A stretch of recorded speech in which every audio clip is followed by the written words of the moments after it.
সালমান শাহকে কেন্দ্র করে ৯০-এর দশকে সারা দেশে ছড়িয়ে পড়া উন্মাদনা, আবেগ ও ভক্তদের পাগলামির গল্প নিয়ে নির্মিত হয়েছে সিনেমা লাভ 96।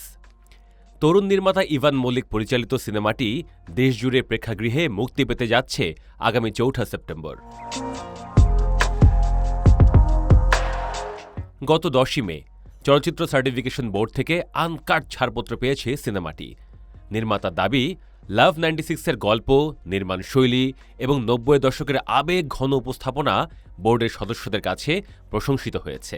জানা গেছে, ব্যাটারি চালিত সাদাকালো টেলিভিশনে প্রিয় অনুষ্ঠান দেখা, চাঁদা তুলে ভিসিআর ভাড়া করে রাতভর সিনেমা দেখা, ভিউ কার্ড কেনা, ক্যাসেট প্লেয়ারে গান শোনা কিংবা রেডিওতে পছন্দের অনুষ্ঠানের জন্য অধীর অপেক্ষা, ৯০-এর দশকের এসব স্মৃতি এখন অনেকের কাছে রঙিন নস্টালজিয়া।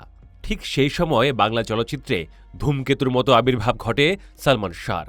অভিনয়, স্টাইল, ব্যক্তিত্ব ও রোমান্টিক উপস্থিতি দিয়ে অল্প সময়ে তিনি বদলে দেন বাংলা চলচ্চিত্রের চেনা ধারা।